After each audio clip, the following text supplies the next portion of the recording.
Netflix, Canal+, Prime Video, Salto, Disney+, les plateformes SVOD se multiplient mais rien ne change. Vous vous demandez toujours quoi regarder ? Télé Loisirs vient à votre rescousse chaque semaine dans À la demande, le podcast qui vous permettra de lancer le bouton play en toute sérénité.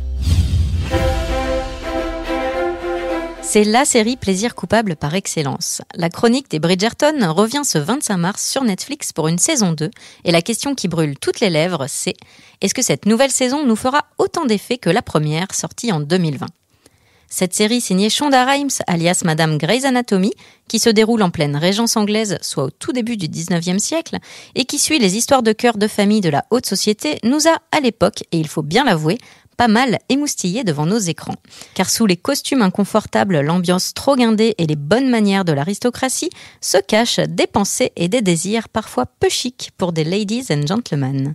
Ce programme de romance historique, très sexy et pimenté par une mystérieuse gazette qui révèle en ses lignes les potins de ce petit monde, façon Gossip Girl, est-il toujours aussi addictif ? On débriefe dans cet épisode du podcast. Bonjour, je suis Émilie Meunier et j'ai le plaisir d'avoir avec moi aujourd'hui un gang de filles qui n'auraient pas eu besoin de manigance pour être désignées diamants par la reine et qui auraient aussi bien voulu être à la place de Daphné face au beau Simon dans la saison 1. Avec moi donc pour cet épisode, les journalistes Lila Ishan, Stéphanie Fuseau et Roxane Manzano. Hello les filles. Hello. Salut Émilie. Salut. En fin d'épisode, c'est Camille Combal qu'on retrouve sur TF1 aux manettes de l'émission Welcome Back qui nous révélera ses derniers coups de cœur série. Ce 25 mars, donc, débarque sur Netflix la saison 2 des Bridgerton. Après une saison 1 centrée sur l'éveil sexuel de Daphné Bridgerton, place à une saison 2 focus sur son grand frère, le vicomte Anthony Bridgerton. Lui, contrairement à sa petite sœur, n'a pas besoin d'aide pour s'en sortir sous la couette, mais plutôt pour avouer ses sentiments. Un poil cœur de pierre, il va chercher à se marier pour de mauvaises raisons et rapidement être attrapé par l'amour. Très cher lecteur, la compétition, à ce qu'il paraît, est une opportunité pour chacun de se lever et de se tenir prêt. C'est cette saison que le vicomte a l'intention de trouver une femme. Vous avez vraiment fait ça ? Je crois bien que oui. Alors les filles, qu'avez-vous pensé de ces retrouvailles avec le clan Bridgerton ? Alors moi, je suis obsédée par les séries en costume. J'avais beaucoup aimé la saison 1, donc j'étais très très impatiente de les retrouver. J'avais quelques réserves quand même sur la saison 1 et là, j'ai complètement craqué pour la saison 2. Je suis totalement sous le charme d'Anthony et Kate. Je trouve que le couple est juste à tomber. Il y a une alchimie de dingue entre les acteurs Jonathan Bailey et Simone Ashley. Je ne peux pas être la seule à me demander si cet ancien débauché avec un D majuscule est réellement prêt à se ranger. C'est uniquement par affection pour ma famille que je me cherche une fiancée avec ma tête et pas avec mon cœur. Mais chaque prétendant désireux d'obtenir une audience auprès de Miss Edwina Sharma doit d'abord apprivoiser sa sœur. La sœur. Ce que je trouve bien, c'est que cette saison 2, elle répare ce qui n'allait pas dans la 1, en fait. Elle reprend les codes des classiques du genre. C'est beaucoup plus proche des comédies romantiques historiques. Il y a moins de sexe, mais c'est plus sexy. Il y a tout un jeu avec les regards que se lancent Anthony et Kate. Il y a les mains qui se frôlent. C'est hyper stendhalien. J'adore. Et j'aime aussi le fait que le personnage d'Anthony prenne plus d'envergure. Il est plus vulnérable. Dans la saison 1, il était un peu plus rustre. Et là, on découvre son passé. Il est plus drôle aussi. Par exemple, quand il joue au croquet, on voit qu'il a de l'humour. Qu'il est mauvais joueur. Qu'il est mauvais joueur, mais comme nous tous, hein, non. Et puis le personnage de Kate qui est vraiment flamboyant, quoi. Elle est, dès qu'elle apparaît à l'écran, elle est juste magnifique. Elle est grande, elle a du caractère. J'aime beaucoup.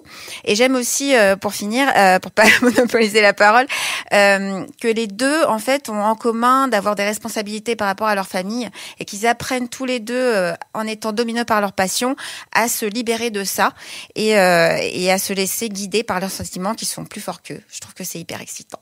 Alors moi, je suis d'accord avec Stéphanie pour la plupart des choses que tu viens de dire, sauf que si j'ai évidemment adoré la saison 2, j'avais quand même adoré la saison 1 aussi. Vraiment, moi, c'était coup de cœur pour les deux. C'est un peu c'est le même monde, mais en même temps, c'est deux mondes différents, puisqu'on se concentre aussi sur un autre personnage. Mais voilà, alors tout ce qui est l'univers, des balles, des robes, voilà, tout mon côté girly ressort. Là, vraiment, j'ai fait le plein pour l'année. J'adore. Oui, puis ils ça. ont mis le paquet cette année, Ils ont vraiment. mis le paquet. Ouais, il y a des très très beaux décors, des nouveaux endroits, un nouveau château. Enfin voilà, c'est. Mais oui, c'est très beau. Même la nouvelle maison, oui, comme quand ils jouent au cricket. Enfin, il y a des nouveaux décors.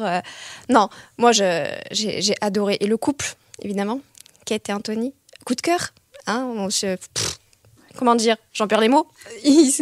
Non, mais c'est toute la tentation, la réserve qu'ils ont de se dire on est attirés l'un par l'autre. Mais non, faut pas qu'on soit ensemble. Moi, j'étais avec eux à chaque fois, à tout moment, j'étais presque cool à l'écran en me disant vas-y, embrasse-la.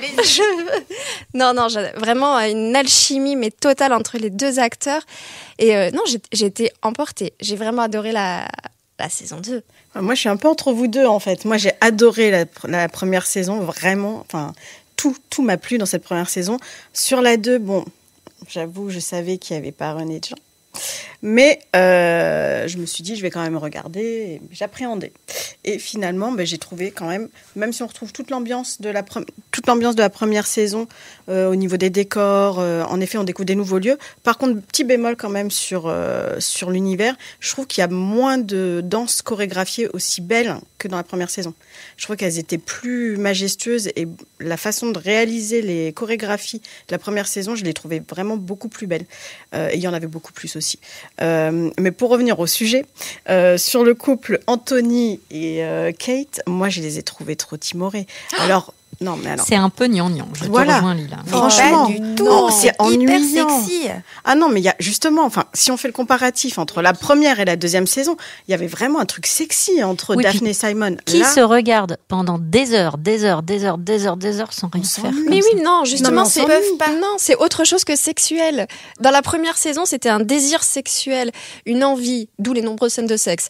Mais dans la saison 2, justement, tu as ce désir quand même un peu sexuel, on le sent, mais il y a autre chose, il y a l'amour, il y a les sentiments, la passion, on est dans l'adolescence. leurs opinions. On est dans l'adolescence. Ça fait un peu Twilight à des moments, les moments où Ouais. ils se regardent droit dans les yeux sans rien faire pendant des films et des films. C'est la passion amoureuse. Et d'ailleurs, il y a du désir dans leur regard, en fait. C'est une chose puissante, ce sentiment de se connaître depuis toujours, qui ne ressemble à aucune autre. Après la mort de votre père, une muraille s'est érigée en vous, comme si l'amour était devenu une faiblesse au lieu de votre plus grande force. Cette jeune fille a-t-elle vraiment conquis ton cœur? Celle qui fait qu'il te devient impossible de la lâcher du regard, ne serait-ce qu'un seul instant?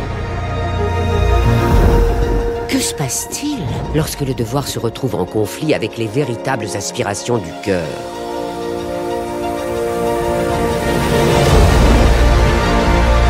Surgit alors le risque d'un énorme scandale. Mon honneur ne tient plus qu'à un fil, qui devient plus fragile à chaque instant que je passe en votre présence. Ça se passe dans leur regard, ça se passe. Dès qu'ils se frôlent, on sent le désir, en fait. On sent qu'ils ont envie de se sauter dessus, quoi. On sent que vous avez été moustillés par ça. Non, mais alors, le point où je suis d'accord, c'est qu'il y a du désir, mais il n'y a pas de passion. Ah si. Là où il y avait de la passion entre Daphne et Simon. Là, c'est du désir. Ils sont attirés l'un vers l'autre, mais la passion, en fait, elle ressort pas. C'est marrant ce que tu dis, parce que justement, je trouve que entre Simon et Daphne, il y avait quelque chose de guindé. Il y avait quelque chose de, voilà, on est très propre sur nous. Alors que là, ils sont beaucoup plus intenses, en fait. Ils sont moins corsetés. Voilà, donc finalement, le couple Simon-Daphne, quand est-ce que ça devient sexy? C'est quand ils couchent ensemble, quoi. Avant, ils sont là à se regarder dans le coin de l'œil. Bon, et allez, tu l'as évoqué, Lila. Je reviens sur le sujet, du coup. Roger Jean Page n'est pas dans la saison... Alors, je ne sais pas si je prononce bien son prénom, mais Roger Jean Page, on va le dire à la française, n'est pas dans cette saison. Et c'était le beau gosse de la saison 1, celui qui nous a quand même clairement fait tenir jusqu'à la fin de la saison 1. Il est évoqué dans cette saison 2, mais il n'est jamais là. Alors, est-ce qu'il vous a manqué? Oui, clairement, il m'a manqué. Enfin, je trouvais qu'il tenait d'ailleurs la première saison. Alors, en effet, là, on se concentre sur une nouvelle personne de la famille Bridgerton, donc forcément, il n'est plus là. Mais quand même, il aurait pu faire quelques petites apparitions. On voit Daphne, le bébé, juste comme ça, un petit clin d'œil, un petit passage. Chemise ouverte. Chemise ouverte, évidemment. Bon, en même temps, s'il peut être là un moment où il pleut, comme lors de la première saison, on dirait pas non. Donc non, clairement, moi c'est un personnage qui m'a manqué parce qu'Anthony, en tout cas pour moi, n'a pas repris le flambeau aussi fort que Simon. Moi, je suis pas d'accord avec toi, Lila. Alors, faut savoir que pour la première saison, je pense que j'étais aussi une des grandes fans de Roger Jean Page. Pareil, je ne sais pas comment on le prononce. Voilà, j'étais très séduite par lui. Je le trouvais quand même très beau, on va pas se mentir.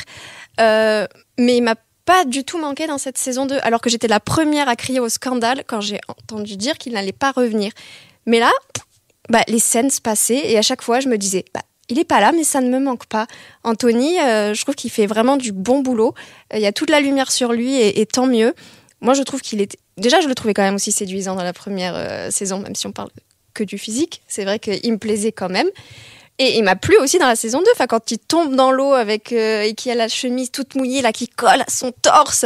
Non, mais moi, je suis désolée, je suis pas restée insensible à tout ça. Mais sur ce point-là, moi, j'ai trouvé Anthony beaucoup plus sexy lors de la première saison. Enfin, quand il va, tu vois, de retrouver son c'est pas une amoureuse parce que voilà, je sais pas comment le dire poliment. Sa maîtresse, voilà.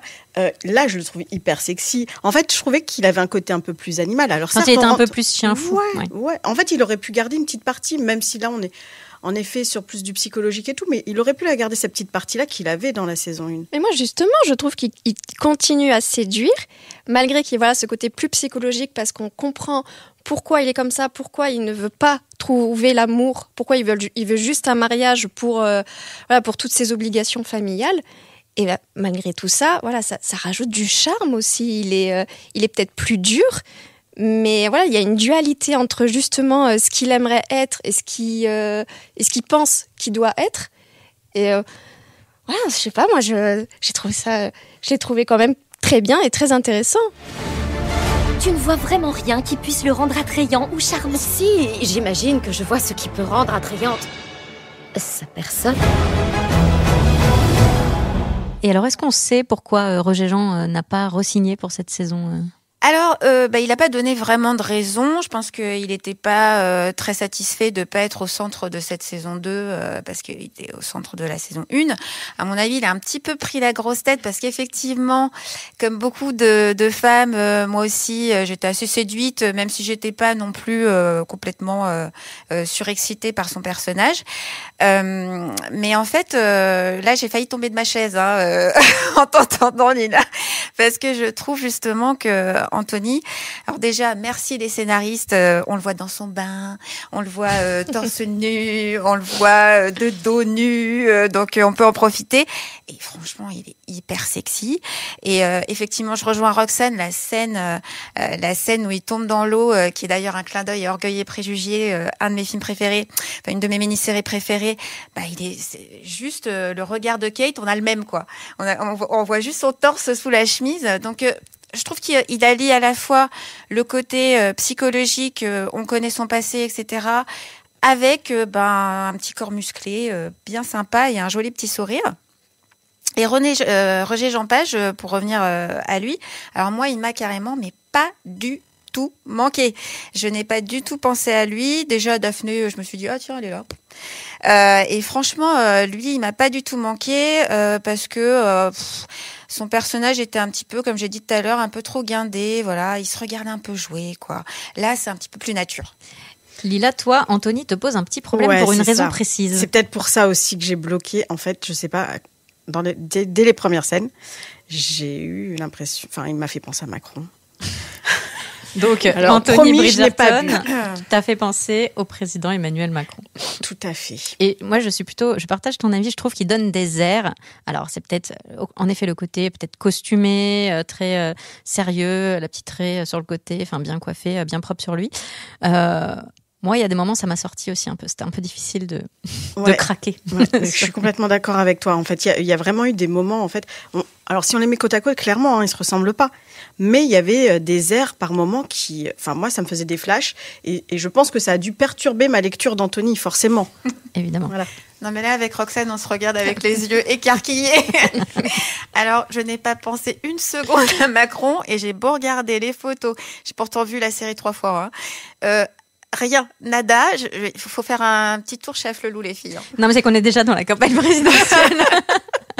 Mais moi, je partage la vie de Lila et moi, ça me rassure. On l'a ressenti sans se le dire. On se l'est dit là avant le podcast et on a eu exactement la même impression. Donc je pense que c'est dans l'attitude. Il y a voilà, non plus, je n'ai pas du tout ressenti la même chose. On est 50-50. 50-50. Faudra faire un sondage. On verra si les auditeurs réagissent et ont aussi vu un peu d'Emmanuel Macron dans Anthony Bridgerton. Autre fait étonnant dans cette saison 2, les filles, il faut attendre quasiment 7 épisodes, hein, oui j'ai compté, pour voir un simple baiser à l'écran. Donc quand je vous disais tout à l'heure qu'ils se regardent éperdument des heures sans rien faire, voilà, c'est exactement ça. On est clairement sur une suite extrêmement sage. Ça, c'est parce que t'es une petite coquine, mais... Non, mais en fait, justement, moi, c'était une de mes réserves de la saison 1, c'est qu'il y avait du sexe pour du sexe qui ne servait à rien. C'est-à-dire que quand même, la lune de miel de Daphné et Simon, c'est interminable. Ils couchent ensemble toutes les 5 minutes, tiens, au petit-déj, à 4 heures, le soir, on n'en peut plus. Et donc là, cette saison 2, voilà, c'est un petit peu plus calme. On reprend les codes des comédies romantiques classiques. On apprend à se désirer, à fantasmer, à faire monter un petit peu le désir. Et après, on saute dessus. Voilà, il faut pas y aller tout de suite, là, comme des sauvages. Et ça marche très bien. Finalement, quand ils s'embrassent, on l'attendait tellement, cette scène, qu'on vibre, quoi. Tout le monde est un peu délivré. Voilà, on vibre avec eux. Et ça marche, ça fonctionne. Alors moi, je ne suis pas contre les scènes de sexe en général quand elles ne sont pas gratuites et qu'il y a un intérêt derrière. Donc dans la première saison, pour moi, il y avait un intérêt qu'elle soit là pour Daphné avec son éveil sexuel. Après, il y en avait eu beaucoup. Je pense que le message pouvait passer avec un peu moins. Mais là, dans la saison 2, j'attends. Alors évidemment, je pensais aux scènes de sexe. Hein, donc quand je regardais les épisodes, je me dis tiens, il va y en avoir une ou pas, vu qu'il y en avait beaucoup dans la une. Mais finalement, ça ne m'a pas déplu qu'il y en ait pas. Et ouf. Vers la fin, et en tout cas qu'il y en ait peu, parce que ça allait avec le message justement que ces deux héros renvoyaient, tout ce qu'on a déjà parlé.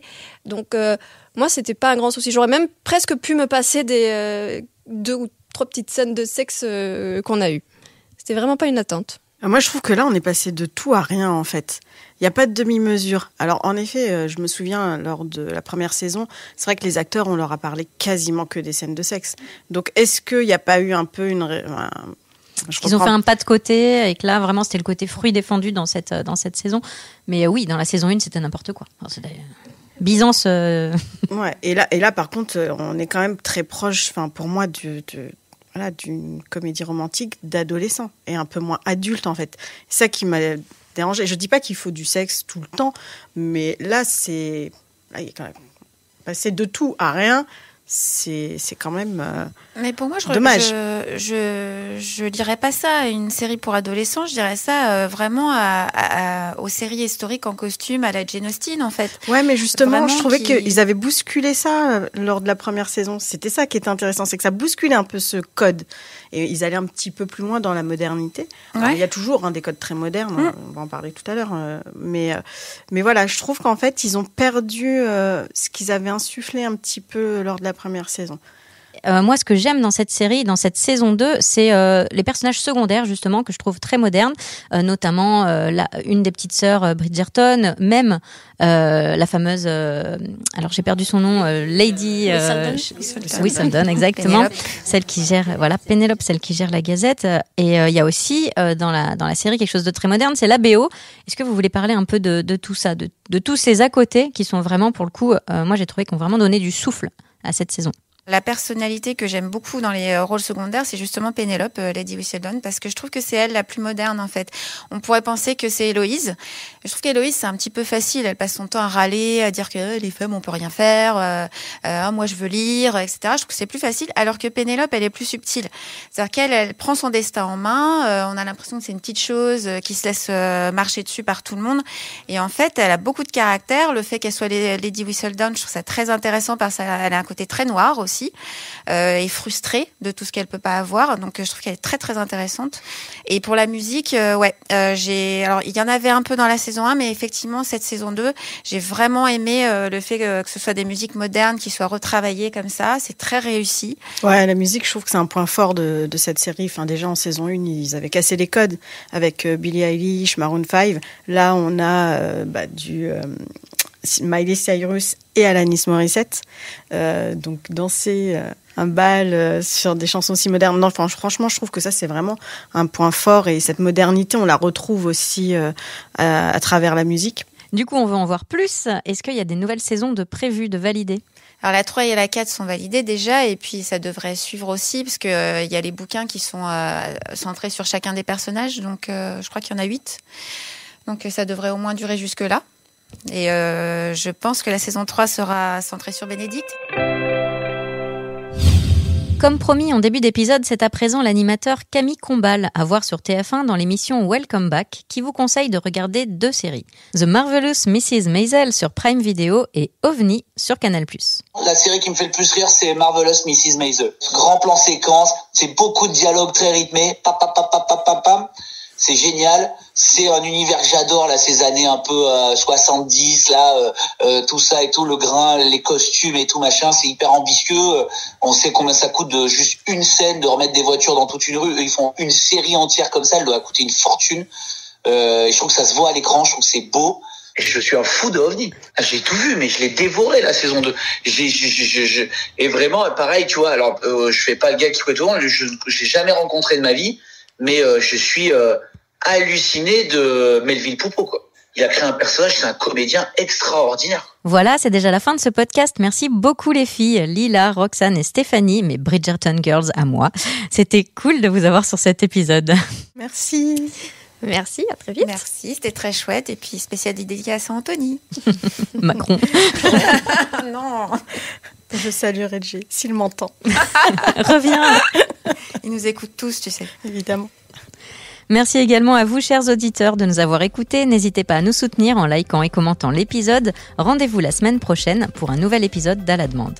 Vous pouvez retrouver ce podcast sur Deezer, Spotify, Apple Podcasts et toutes les plateformes de podcasts.